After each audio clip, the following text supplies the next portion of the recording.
ஓம் சாந்தி.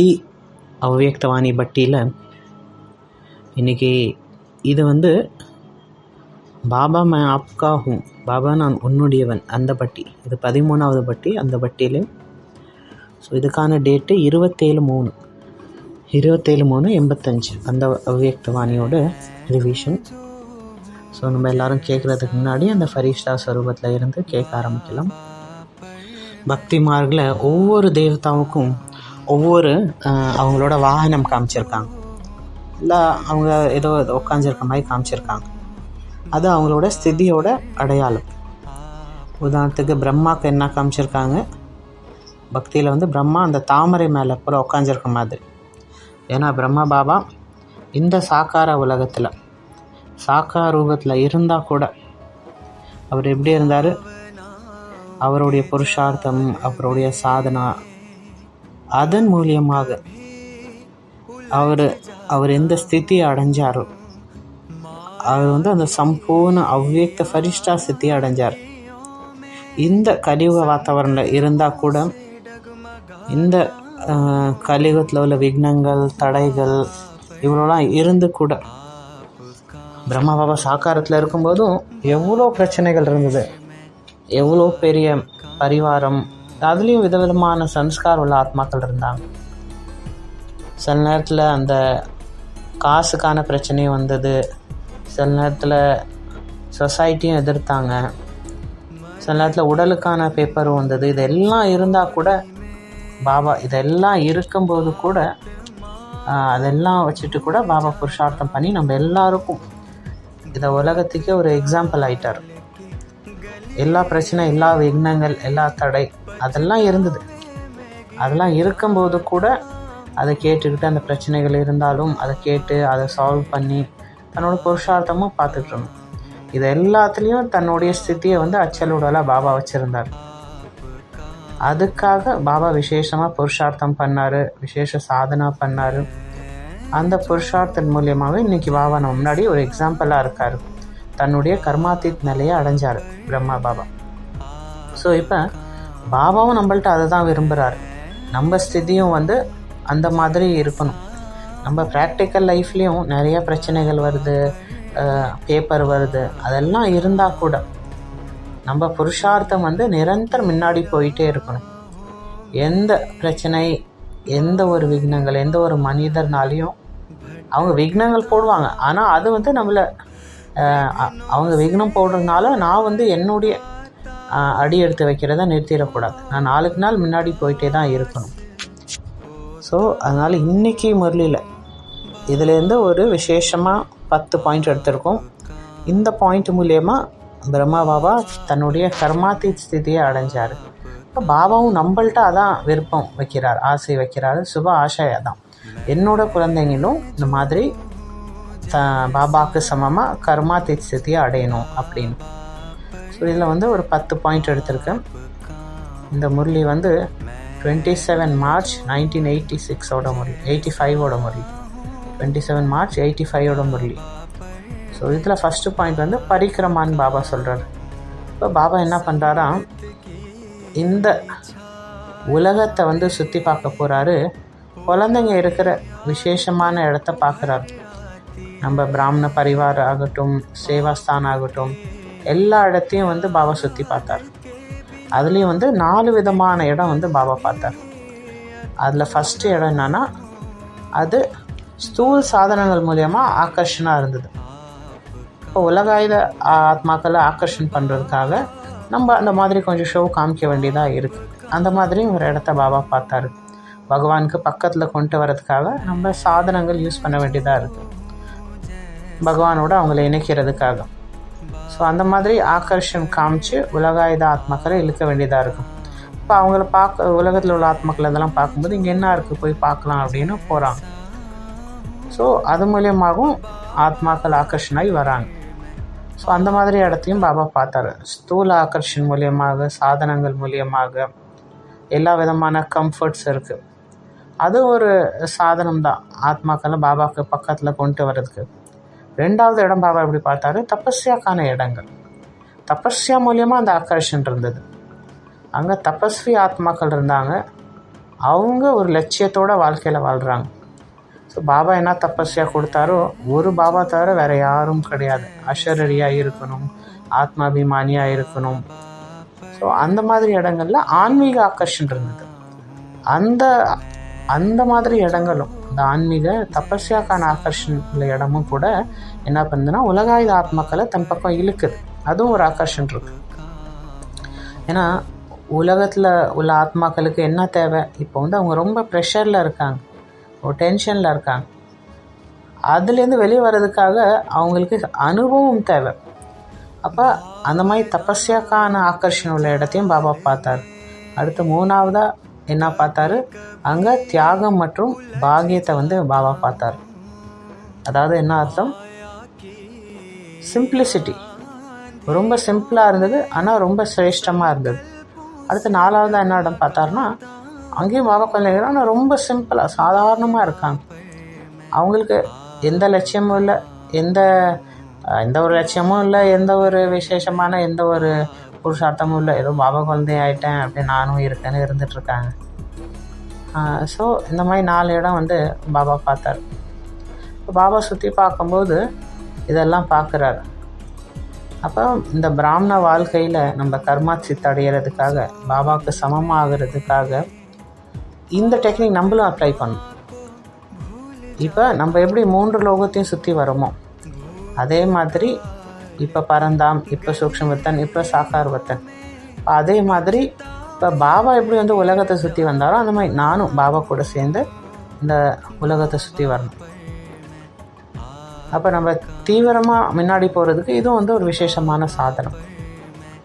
பாபா என்ன சொல்கிறேன்னா, எப்போல்லாம் உங்களுக்கு டைம் கிடைக்குதோ அப்போ இந்த திவ்ய புத்திங்கிற விமானத்தில் உட்காந்து இந்த உலகத்தை சுற்றி வந்து சகாஷ் கொடுங்க. ஸோ இந்த உலகத்தை பாருங்கள், இந்த உலகத்தில் என்ன நடக்குது, எங்கே என்ன நடக்குது. இப்போ வந்து மழை காலம், எல்லா இடத்துலையும் பார்த்திங்கன்னா, நீங்கள் நியூஸ்லலாம் பார்த்தீங்கன்னா சில இடத்துல இயற்கை சீற்றங்கள், சில இடத்துல வெள்ளம் வந்திருக்கும், லேண்ட்ஸ்லைட் சில இடத்துல நடக்குது. அப்போ பாபா என்ன சொல்கிறேன்னா, இந்த மாதிரி நேரத்தில் அந்த மாதிரி இடத்துக்கு போய் அந்த ஆத்மாக்களுக்கு சகாஷ் கொடுங்க. எங்கெல்லாம் உங்களை ஆத்மாக்களை கூப்பிடுறாங்களோ, நீங்கள் உங்களை இஷ்ட தேவ ரூபத்தில் அவங்க பக்தர்கள் உங்களை கூப்பிடுறாங்க. ஸோ அப்போ அந்த மாதிரி இடத்துக்கு போய் மனசால் சகாஷ் கொடுங்க, அந்த ஆத்மாக்கள்கிட்ட போங்க, அவங்களுக்கு உதவி செய்யுங்க. அப்போ இந்த உலகத்தை சுற்றிகிட்டே இருந்தீங்கன்னா உலகத்தில் உள்ள ஆத்மாக்களுக்கும் அதனால பயன் இருக்குது, எனக்கும் முயற்சியில் முன்னாடி போகிறதுக்கு அதுவும் வந்து ஹெல்ப்ஃபுல்லாக இருக்கும். புருஷார்த்தத்தில் முன்னாடி போகிறதுக்கு, முன்னேறதுக்கு இது மூலியமாகவும் நிறைய பெனிஃபிட் இருக்குது. நம்ம வந்து உலகத்தை சுற்றி வரும்போது மனசால் என்னாகும், அப்போ எந்த இடத்துல இருக்கோமோ, எந்த இடத்தோட வாத்தாவரன், எந்த இடத்துல இருக்கோமோ அந்த இடத்தோட வாத்தாவரன், அங்கே உள்ள மனிதர்களோட பிரபாவத்திலேருந்து ஃப்ரீ ஆகிடும். ஸோ அந்த இடத்துலேருந்து நம்ம கவலை இல்லாத ஆகிடும். ஸோ ஃபஸ்ட்டு பெனிஃபிட் என்னென்னா, நம்ம எந்த இடத்துல வந்து ரொம்ப காலமாக இருக்கோமோ, யார் கூட இருக்கோமோ, அவங்களோட சம்ஸ்காரம், அவங்களோட பிரபாவம் அது நம்ம மனசில் இருக்குது. அப்போ நம்ம இந்த மாதிரி சகாஷ் கொடுக்க போகும்போது அந்த நேரம் நம்ம அந்த விஷயத்துலேருந்துலாம் விடுபட்டு இருப்போம். அடுத்த விஷயம் பாபா என்ன பார்த்தாரு? ஸோ அப்போ எவ்வளோ நேரம் நம்ம வந்து வேகத்தில் போய் சகாஷ் கொடுக்குறோமோ அவ்வளோ நேரம் இந்த ஹத்துக்கு எல்லைக்குட்பட்ட விஷயங்கள், எல்லைக்குட்பட்ட பிரச்சனைகள் இதுலேருந்து எல்லாம் விடுபட்டு இருக்கும். இப்போ பாபா என்ன சொல்கிறாரு, இந்த எல்லைக்குட்பட்ட விஷயத்துலேருந்து விடுபட்டு அந்த பேஹத்தில் போகணும். ஏன்னா நீங்கள் எல்லாரும் பேஹத் தந்தையோட பேஹத் குழந்தைங்க. அப்போ உங்கள் புத்தியும் பேஹத்தாக இருக்கணும், அதில் இருக்கக்கூடாது. அப்போ நீங்கள் அந்த பேஹத்தில் போய் சகாஷ் கொடுக்கணும். அப்போ இந்த மாதிரி உலகத்தை சுற்றி வரும்போது நிறைய பெனிஃபிட் கிடைக்கிது. அப்போ அந்த பெனிஃபிட்னால என்ன ஆகும், அந்த சகாஷ் கொடுக்கறனால, அந்த புண்ணியத்தினால நம்ம ஸ்திதி நல்லா உருவாகும். அப்போ அந்த ஸ்திதி வந்து நம்ம லைஃப்பில் வரக்கூடிய பிரச்சனைகள், சன்ஸ்கார், டக்ராவ், நிறைய விஷயங்கள், நம்ம பிடிக்காத விஷயங்கள் நடக்கும். அது எல்லாத்தையும் வந்து நம்ம ஈஸியாக ஃபேஸ் பண்ணி முன்னாடி போக முடியும். ஸோ அதனால் ஃபஸ்ட்டு அதெல்லாம் சுற்றி வரணும். ரெண்டாவது ஆன்மீக உரையாடல். எப்படி பாப்தாதா வந்து தனக்குள்ளார வந்து ஆன்மீக உரையாடல் பண்ணுறாங்க, சிவாவும் பிரம்ம பாபாவும் 2 பேரும் அவங்களுக்குள்ளார ஆன்மீக உரையாடல் பண்ணுறாங்க. அது மாதிரி நீங்களும் பாபா கூட அந்த ஆன்மீக உரையாடல் பண்ணுங்கள். ஸோ இதில் கூட பாபா சொன்னார், என்ன பேசிகிட்டு இருந்தாங்க 2 பேரும்? குழந்தைங்களுக்கு பற்றி பேசிகிட்டு இருந்தாங்க. ஏன்னா பாபாவோட ஒரே வேலை என்னன்னா குழந்தைங்களை எப்படி சம்பன்னமாக்குறது அதை பற்றி தான் பேசிகிட்டு இருந்தாங்க 2 பேரும். அதான் பேசிகிட்டு இருந்தாங்க. இப்போ குழந்தைங்க வந்து பந்தன் முக்த், யோக் யுக்த், ஜீவன் யுக்த் ஆகணும். இப்போ அவங்க வாழ்க்கையில் என்னெல்லாம் இப்போ நடக்குது, எதெல்லாம் வந்து இன்னும் பந்தனமாக இருக்குது, அதை வந்து பார்த்தார். 2 பாபாவும் ஒருத்தவங்க 2 பிள்ளார பேசிக்கிட்டாங்க.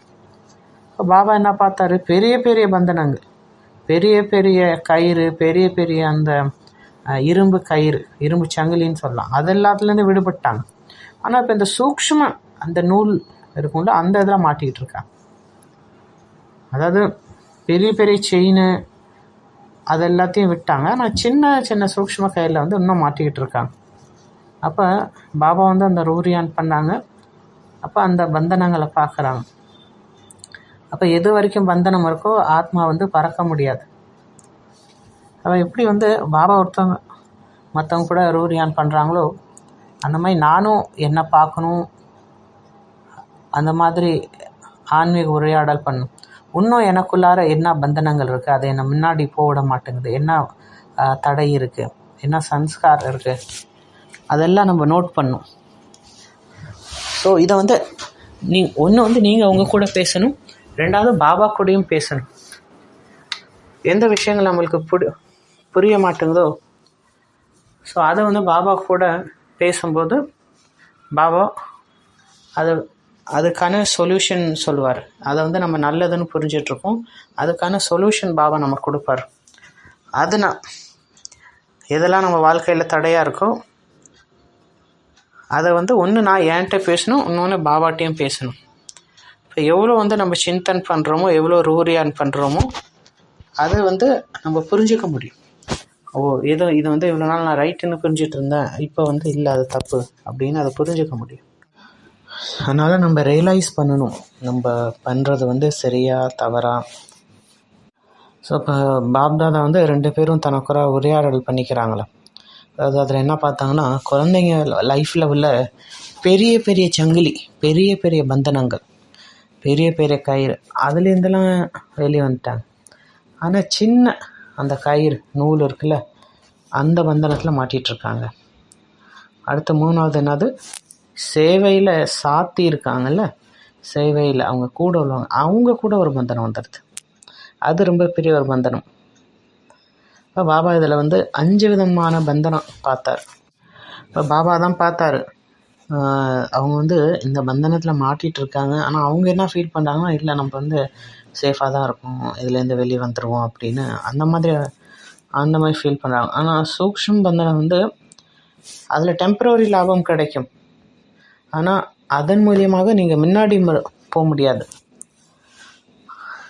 அங்கே அந்த சாத்தியை நம்ம கூட விட்டு போயிட்டாங்கன்னா அப்புறம் என்ன தெரிய வரும்னா, நம்ம எங்கே ஸ்டார்ட் பண்ணோமோ அங்கேயே தான் அவனும் நிற்கிறோம். ஸோ அப்போ இந்த பந்தனம் வந்து உங்களுக்கு எப்படி ஃபீல் பண்ண வைக்கணும், ஏதோ ஒரு சாத்தி இருக்காங்கன்னா அவங்க கூட நம்ம ரொம்ப முன்னேறோம் அப்படின்னு தோணும். ஆனால் அவங்க போனதுக்கப்புறம் என்ன தோணுன்னா, நம்ம அதே இடத்துல தான் நிற்கிறோம் அப்படின்னு தோணும். டெம்பரரியாக உங்களுக்கு லாபம் கிடைக்கிற மாதிரி தெரியும்.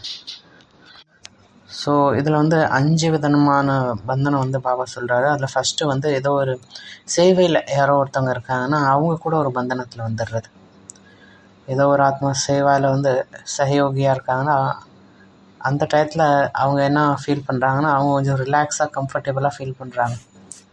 எனக்கு நல்ல ஒரு சாத்தி கிடச்சிட்டாங்க, நல்ல ஒரு பார்ட்னர் கிடச்சிட்டாங்க, இப்போ நம்ம ரிலாக்ஸாக இருக்கலாம் அப்படின்னு.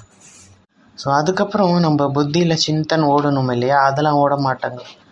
நல்ல ஒரு சாத்தி கிடச்சிட்டாங்க அப்படின்னு ஒரு கம்ஃபர்ட் ஜோனில் வந்துடுறோம். அப்புறம் கவலை இல்லாமல் ஆகிடுறோம். இப்போ நம்ம சேவை வந்து அவங்க பண்ணிடுவாங்க, அவங்க மூலியமாக நம்ம சேவை நடந்துடும் அப்படின்னு. அடுத்து 2வது என்ன சொன்னார் பாபா, ஏதோ ஒரு மனிதர்களோட விசேஷத்தை, அவங்களுக்குள்ளார ஏதோ ஒரு குணங்கள், கலைகள், அந்த விசேஷத்தை பார்த்து. ஏன்னா நம்ம யஜ்யத்துலேயே வந்து எல்லா ஆத்மாக்களும் அவங்களுக்குள்ளார பாபா ஏதோ ஒரு விசேஷத்தா, ஏதோ ஒரு கலை கொடுத்துருக்காரு, அது மூலயமா தான் அவங்க இந்த பிராமன் பரிவாரில் முன்னாடி போகிறாங்க. ஸோ அதை பார்த்து அவங்க ஆகர்ஷனில் வந்துடுறாங்க. அந்த விசேஷத்தா மூலயமா தான் அவங்க சேவையில் வெற்றி அடைகிறாங்க. அந்த மாதிரி விசேஷ ஆத்மாக்கள் இருக்காங்க இல்லையா, அவங்களோட விசேஷதா, அந்த விசேஷதாவை பார்த்து என்ன ஆகுதுன்னா, அந்த விசேஷதாவை பார்த்து நம்ம ஆக்கர்ஷனில் வந்துடுறோம். அதாவது அவங்க விசேஷதாவை சேவையில் யூஸ் பண்ணுறது நல்ல விஷயந்தான். ஆனால் அதை பார்த்து நான் அவங்க ஆக்கர்ஷனில் வந்துடுறேன்னா அதில் நான் மாட்டிக்கக்கூடாது.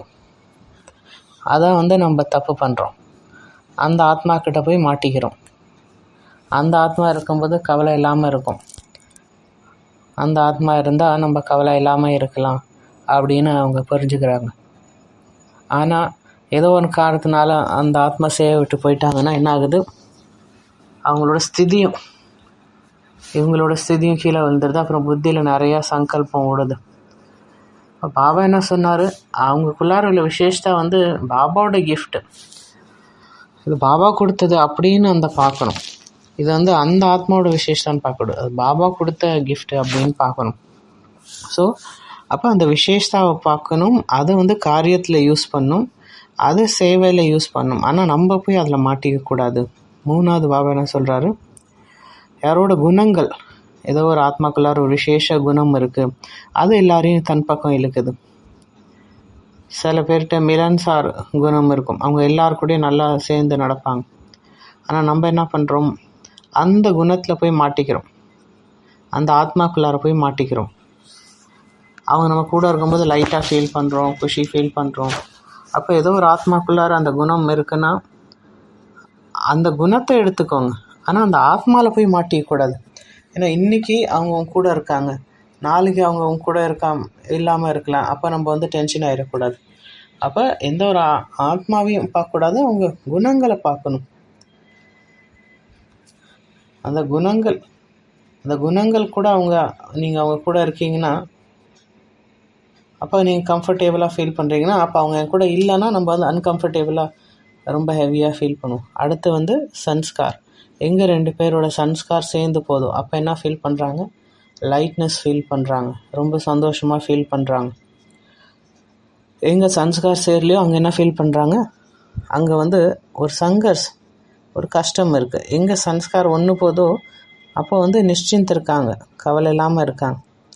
ஆனால் விதவிதமான சன்ஸ்கார் சேரும்போது என்ன ஆகுது, அங்கே நிறைய பிரச்சனை வருது, அவங்க நிறைய புத்தி ஓட்ட வேண்டியதாக இருக்குது.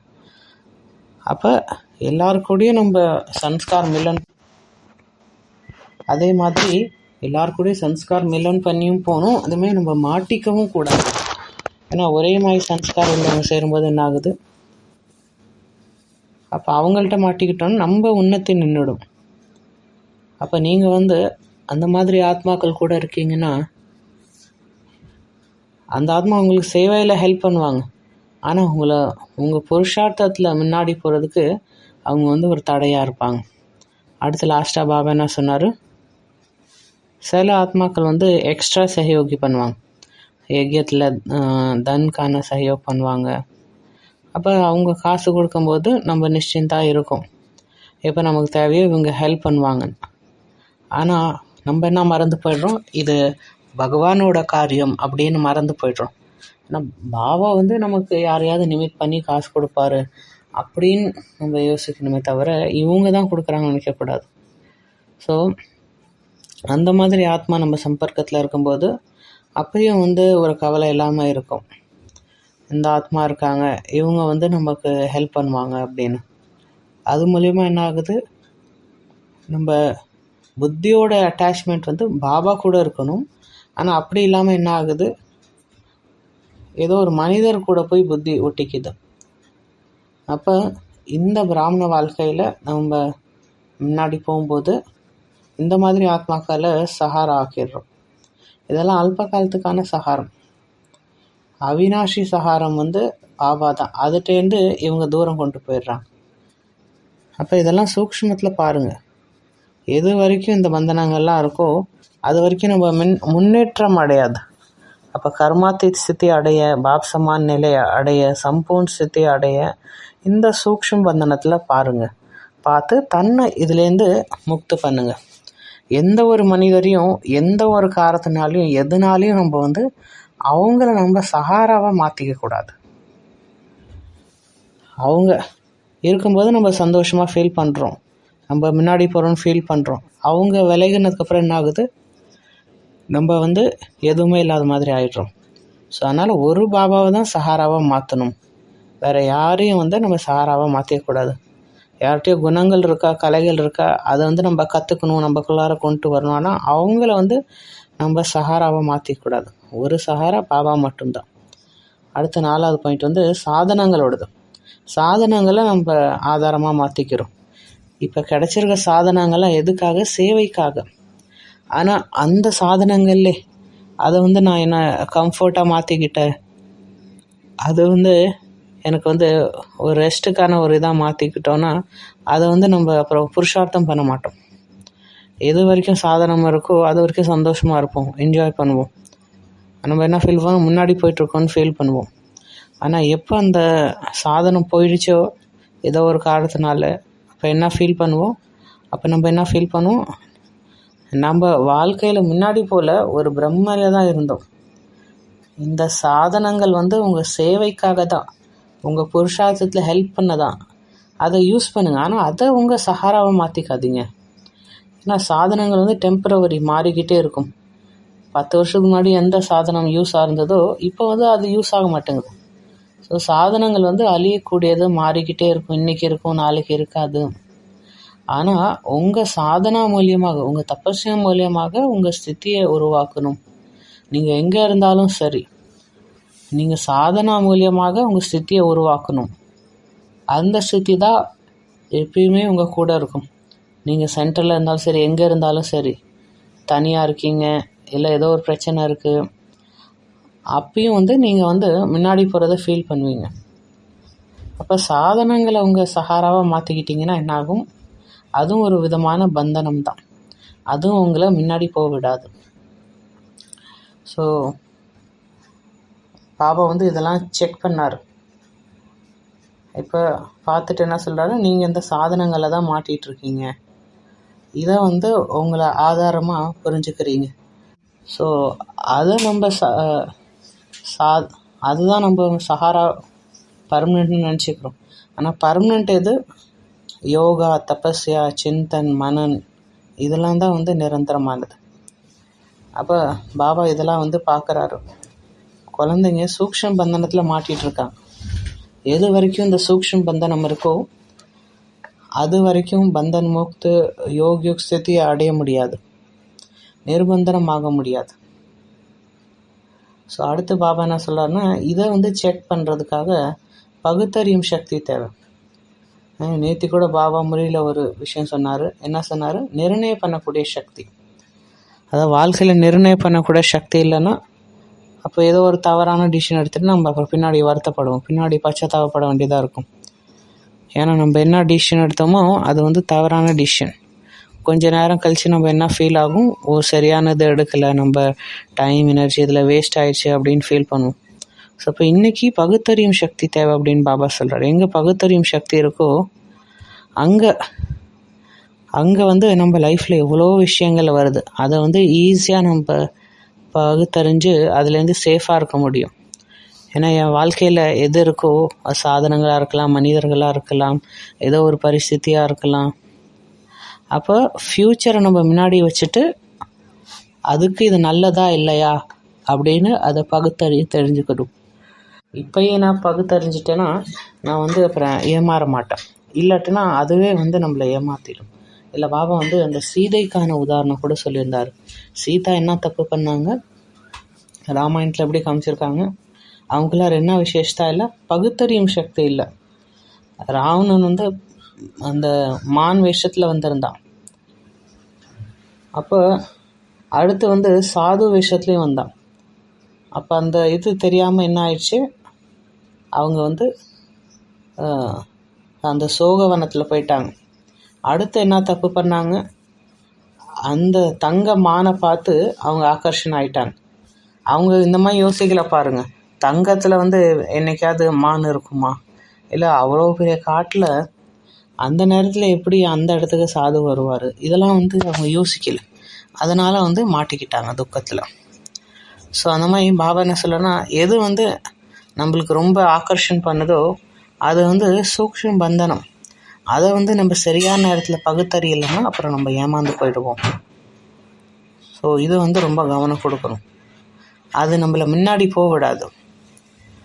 அது வந்து தங்க சங்கிலியாக இருந்தால் கூட பரவாயில்ல, ஆனால் அதில் மாட்டக்கூடாது. அடுத்து 6வது பாயிண்ட் என்ன சொல்கிறாருன்னா, பகுத்தறியணும்னா ஏகாகிரதா சக்தி தேவை. எங்கே ஏகாகிரதா சக்தி இருக்கோ அங்கே புத்தி ஷார்ப்பாக இருக்கும். அப்போ புத்தி ஷார்ப்பாக இருந்ததுன்னா எது வந்தாலும் ஈஸியாக பகுத்தறிய முடியும். அப்போ இந்த 2 சக்தியும் தேவை. ஏகாகிரதா சக்தி, பரக்ஞைக்கு சக்தி, இது ரெண்டுமே தேவை. இது ரெண்டும் எப்போ வரும்? மனன் சக்தி மூலயமா வரும். அது எப்போ வரும்? எப்போ புத்தியோட லகன் வந்து பாபா கூட இருக்கும். புத்தியில் ஒரு பாபா தான் இருக்கணும், வேறு யாரும் இருக்கக்கூடாது. ஒரு பாபா கூட எல்லா சம்பந்தமும் இருக்கணும். ஞானத்தோட மனன் சிந்தன் உள்ளார ஓடிக்கிட்டே இருக்கணும். அப்போ ஞானத்தோட மனன் சிந்தன் ஓடிட்டு இருக்கும்போது புத்தி சக்திசாலியாகும், மனசும் சக்திசாலியாகும். அப்போ நம்ம எந்த டிசிஷன் எடுப்போமோ அது அக்யூரேட்டாக இருக்கணும். ஏன்னா நமக்கு எல்லா விஷயமும் தெளிவாக தெரியும். ஏன்னா எனக்கு தெளிவாக தெரிய வரும், எனக்கு முன்னாடி என்ன பிரச்சனை இருக்கோ அதுக்கு நான் என்ன பண்ணணும். அப்போ அந்த டிசிஷன் எடுக்கிறதுக்கு ஏகாகிரதா சக்தி தேவை. அப்போ அது மூலயமா நம்ம பகுத்தறியும் சக்தி அதிகரிக்கும். அது மூலயமா என்ன டிசிஷன் எடுக்கிறோமோ அது ரைட்டாக இருக்கும். அப்போ ஏகாகிரதா சக்தி இல்லைன்னா என்னாகும்? நம்ம மனசில் நிறைய புயல் வரும், நிறைய கன்ஃபியூஷன் இருக்கும். ஏன்னா புத்தி மனசு ஷார்ப்பாக இல்லை, கிளியராக இல்லை. ஏன்னா பாபா எல்லா பிரச்சனைக்காக சொல்யூஷன் கொடுத்துருக்காரு. ஆனால் நம்ம புத்தி ஏகாகிரா இல்லை, மனசு ஏகாகிரா இல்லைன்னா என்னாகும்? அந்த நேரத்தில் அந்த ஞான பாயிண்ட் டச் ஆகாது. அப்போ எந்த சூழ்நிலையில் பாபா நமக்கு ஞான் கொடுத்துருக்காங்களோ அது சரியான நேரத்தில் யூஸ் பண்ணும். அப்படி நம்ம யூஸ் பண்ணுறோன்னா தவறான டிசிஷன் எடுப்போம். அப்புறம் நம்ம இந்த பிராமண வாழ்க்கையில் முன்னாடி போகிறதுக்கு பதிலாக பந்தனத்தில் மாட்டிப்போம். ஸோ அதனால் பாபா சொல்கிறாரு, அதெல்லாம் பந்தனம் ஆகிடும் சரியாக பகுத்தறியலாம். அடுத்து வந்து ஏகாகிரதா சக்தி பற்றி பாபா சொன்னார். ஏகாகிரதா சக்தியும் அதிகரிச்சுட்டே போகணும். அப்போ நம்ம மன புத்தியில் எந்த விஷயத்தோட பிரபாவமும் வரக்கூடாது. அப்போ இந்த ஏகாகிரதா மூலியமாக நம்ம மன புத்தி ஷார்ப்பாக இருக்கணும். யார் வந்தாலும் சரி, யார் நம்ம முன்னாடி வந்தாலும் சரி, அவங்கள நம்ம பகுத்தறிய தெரியணும். அது பகுத்தறிஞ்சிட்டு சரியான டிசிஷன் எடுக்கணும். அது மூலயமா நம்ம டைம் எனர்ஜி சேவ் ஆகிடும். இப்போ நம்ம அந்த டைம் எனர்ஜியை வந்து சிரேஷ்ட புருஷார்த்தத்தில் யூஸ் பண்ணுற மாதிரி இருக்கணும். அடுத்த பாயிண்ட் பாபா என்ன சொல்கிறாரு? செக்கிங் பண்ணணும். ஸோ இங்கே பாபா என்ன சொல்கிறாருன்னா, குழந்தைங்களை வந்து செக் பண்ணி பார்த்தாரு பாபா. நம்ம வாழ்க்கையில் சூக்ஷ்ம பந்தனம் இருக்குல்ல, ஸ்தூல பந்தனத்துலேருந்து நீங்கள் தப்பிச்சிட்டிங்க, எல்லாத்துலேருந்துலாம் வெளியே வந்துட்டீங்க, அதுலேருந்து ஃப்ரீ ஆகிட்டீங்க. ஆனால் அந்த சூக்ஷ்ம பந்தனம் இருக்குல்ல, அந்த பந்தனம் வந்து இன்னும் உங்கள் வாழ்க்கையில் இருக்கு. இப்போ அந்த பந்தனமும் இல்லாமல் இருந்ததுன்னா நீங்கள் பாபாவுக்கு சமமாக ஆகிடலாம், பாபாவுக்கு பக்கத்தில் வந்துடுவீங்க. ஸோ அப்போ அந்த பந்தனம் என்ன பண்ணுது? அந்த சூக்ஷ்ம பந்தனம், அது எல்லாத்தையும் நீங்கள் வந்து பாருங்கள், என்கிட்ட இன்னும் என்ன சூக்ஷ்ம பந்தனம் இருக்குது. ஏன்னா குழந்தைங்க என்ன புரிஞ்சுக்கிறாங்க?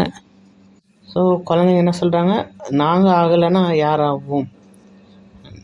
நீங்கள் வந்து நிறைய விஷயத்த மேலே வெற்றி அடைஞ்சிட்டீங்க, இன்னும் ஒரு சின்ன விஷயம், அந்த சின்ன சன்ஸ்கார், இந்த சின்ன மறதி இருக்குல்ல, அதை நினைக்கிறாங்க அதை வந்து நம்ம ஜெயிச்சிடுவோம் அப்படின்னு நினைக்கிறீங்க. ஆனால் பாபா சொல்கிறாரு, அதையும் வந்து செக் பண்ணுங்கள், அந்த சின்ன சின்ன விஷயங்களையும் செக் பண்ணுங்கள். அதை வந்து நம்ம ஆதாரமாக மாற்றி நம்ம நடந்துகிட்ருக்கோம். இது வரைக்கும் இந்த சின்ன விஷயங்கள்லாம் உங்கள் வாழ்க்கையில் ஆதாரமாக எடுத்துக்கிறீங்களோ அது வரைக்கும் தீவிர புருஷார்த்தி ஆக முடியாது. ஏன்னா அந்த விஷயங்கள், அந்த பழைய சன்ஸ்காரம் அதெல்லாம் தடையாக தான் இருக்கும். ஸோ அதனால் பாபா நம்மளை செக் பண்ணார், நம்மளுடைய விஷயங்கள்லாம் பார்த்தாரு. ஸோ அப்போ நம்மளும் பார்க்கணும், நம்ம பிராமண வாழ்க்கையில் நம்ம என்னென்ன சாக்கு போக்கு சொல்கிறோம், அது வந்து செய்யக்கூடாது. ஆனால் ஏதோ ஒரு காரணம் சொல்லி இப்படி இருந்ததுனால இப்படி செய்ய வேண்டியதாக போச்சு அப்படின்னு ஏதோ ஒரு காரணம் சொல்கிறோம். அது என்ன விஷயம், அதை வந்து நீங்கள் செக் பண்ணுங்கள். நம்மளே வந்து நம்ம சேஃப்டிக்காக அது வந்து ரைட்டு கிடையாது, ஆனால் ஏதோ ஒரு காரணம் சொல்லி அது பண்ணுறோம். எல்லோரும் புருஷார்த்தி தான், அவங்களோட நான் நல்ல புருஷார்த்தம் தான் பண்ணுறேன் அப்படின்னு இந்த மகாரதி அவர் வந்து அவ்வளோ பெரிய ஆத்மா, அவங்களே எப்படி பண்ணுறாங்கன்னா, நான் அவரோட முன்னாடி தான் இருக்கேன். அப்போ அந்த மாதிரி மியா மிட்டூன் பாபா சொல்கிறார், தன்னை வந்து மியா மிட்டூன் புரிஞ்சுக்கிறாங்க. நான் நிறைய விஷயத்த ஜெயிச்சிட்டேன், இது சின்ன விஷயம், இது என்ன பெரிய அப்படின்னு அவங்க புரிஞ்சுக்கிறாங்க. என்னோட புருஷார்த்தம் வந்து ரொம்ப சிரேஷ்டமானது, மற்றவங்களோட என் புருஷார்த்தம் சிரேஷ்டமானது அப்படின்னு ஒரு அகங்காரத்தில் இருக்காங்க.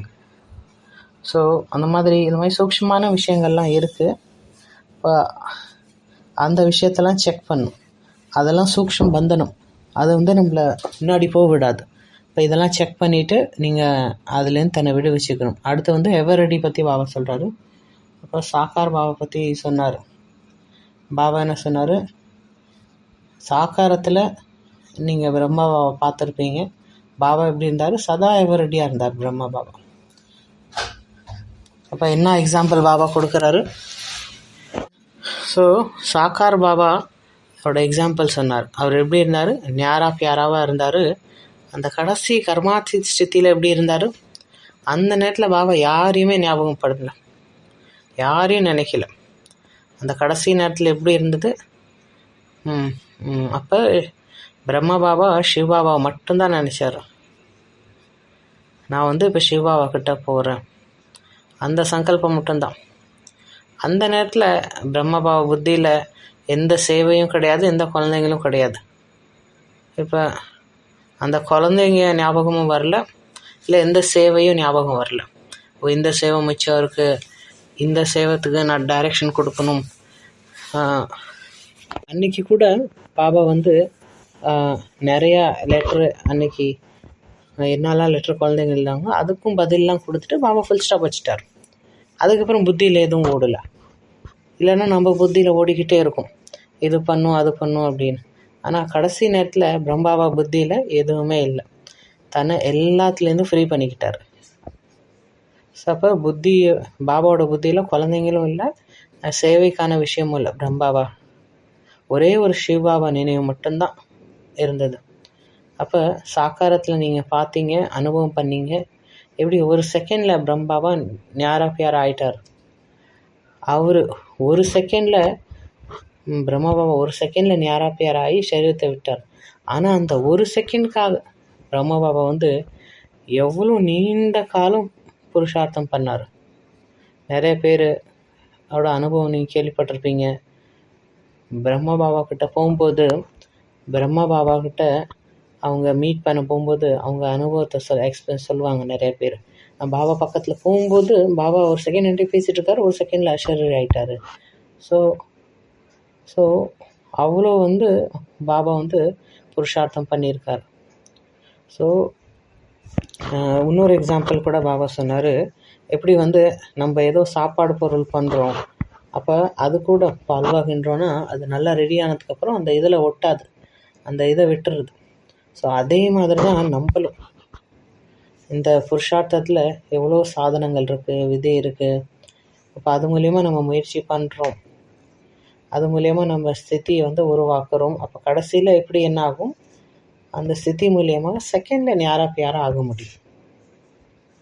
அடுத்து சாக்கார் பாபாவோட எக்ஸாம்பிள் கொடுத்தாரு பாபா, சிவ பாபா. இங்கே அடுத்து வந்து ஒரே அழிவில்லாத சஹாரா.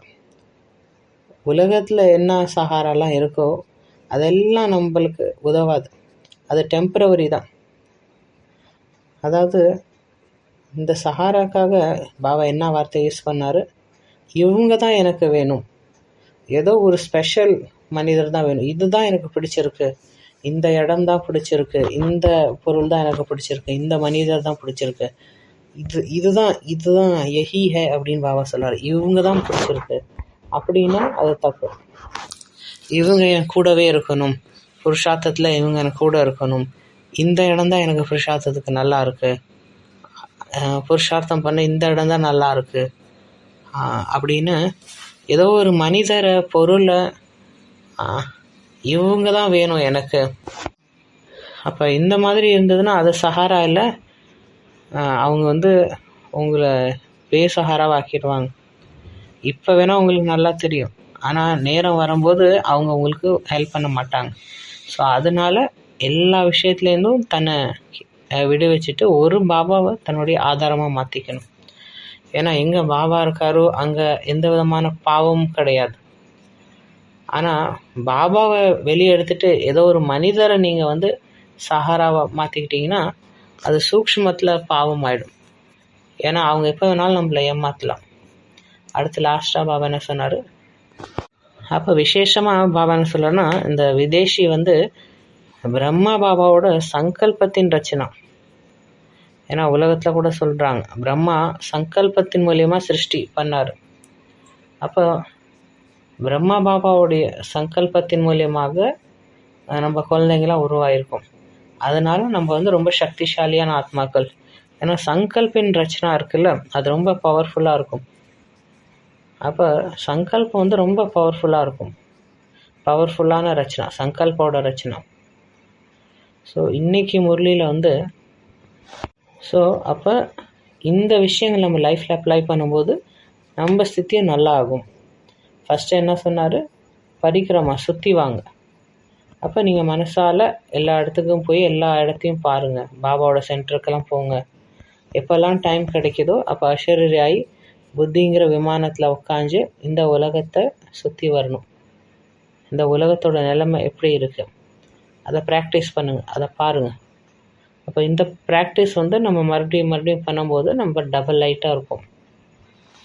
அப்போ நம்ம மனம் புத்தியும் சக்திசாலியாக இருக்கும். சன்ஸ்கார் மோதல்லேருந்து விடுபட்டு போயிடுவோம். அப்புறம் நிரந்தரம் முன்னாடி போயிட்டே இருப்போம். அடுத்து பாபா என்ன சொன்னார், ஆன்மீக உரையாடல்.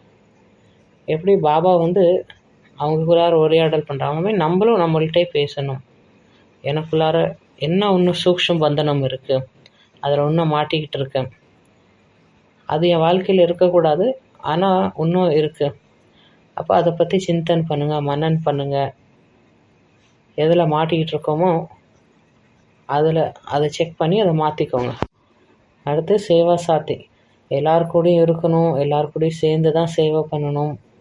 ஆனால் யார் மேலேயும் டிபெண்ட் ஆகிடக்கூடாது. ஏன்னா இன்றைக்கி அவங்க நம்ம சப்போர்ட் பண்ணல, நாளைக்கு அவங்க நம்மளை விட்டுட்டு போயிடலாம். இப்போ அவங்கள நம்பி இருந்தோன்னா நம்ம ஏமாந்து போயிடுவோம். அடுத்து சாதனங்கள் வந்து இப்போ உங்கள் சேவைக்காக தான், உங்கள் புருஷார்த்தத்துக்காக தான். ஆனால் அதே சாதனங்களில் நீங்கள் போய் மாட்டிக்கக்கூடாது. அந்த சாதனை இருந்தால் தான் நான் புருஷார்த்தம் பண்ண முடியும், சாதனை இருந்தால் தான் சேவை பண்ணுவேன். அப்படி இருந்தோன்னா நேரம் வரும்போது நம்ம சாதனங்கள் மூலிமா ஏமாந்து போயிடுவோம். அடுத்து பகுத்தறியும் சக்தி. வாழ்க்கையில் முன்னாடி போகிறதுக்காக பகுத்தறியும் சக்தி ரொம்ப இம்பார்ட்டண்ட். எந்த நேரத்தில் நம்ம டிசிஷன் எடுக்கணுமோ அப்போ நம்ம சரியான டிசிஷன் எடுத்தோன்னா நல்ல ஒரு ரிசல்ட் கொடுக்கும். அப்படி இல்லைன்னா என்ன ஆகும், நம்ம ரிசல்ட்டும் நல்லா இருக்காது. ஸோ அப்போ பகுத்தறியும் சக்தி அதிகரிக்க ஏகாகிரதா சக்தி அதிகரிங்க. அப்போ இந்த விஷயம் இருக்கும்போது வாழ்க்கையில் மாட்டிக்க மாட்டோம். அடுத்து பாபா என்ன சொன்னார், செக்கிங் பண்ணும். எப்படி பாபா வந்து செக் பண்ணுறாரோ அது மாதிரி நானும் செக் பண்ணிக்கிட்டே என்னை சேஞ்ச் பண்ணிக்கிட்டே இருக்கோம். அடுத்து என்னது, எவர் ரெடி. பிரம்மா பாபாவுக்கு சம்மா நான் வந்து எப்பயுமே எவர் ரெடியாக இருக்கணும். நான் ஏதோ ஒரு பந்தனத்தில் இருக்கேனா, நான் மீண்டும் மீண்டும் ஏதோ ஒரு பந்தனத்தில் மாட்டிகிட்ருக்கேனா அப்படின்னு அதை செக் பண்ணிக்கிட்டே இருங்க.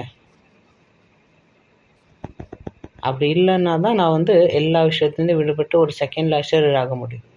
அடுத்து என்னது, ஒரு மந்திரமாக இந்த ப்ராக்டிஸ் எடுத்துக்கோங்க. எனக்கு ஒரே ஒரு சஹாரா தான், பாபா ஒருத்தர் தான் என்னுடைய சஹாரா. மற்றது எல்லாமே அல்ப காலம்தான்.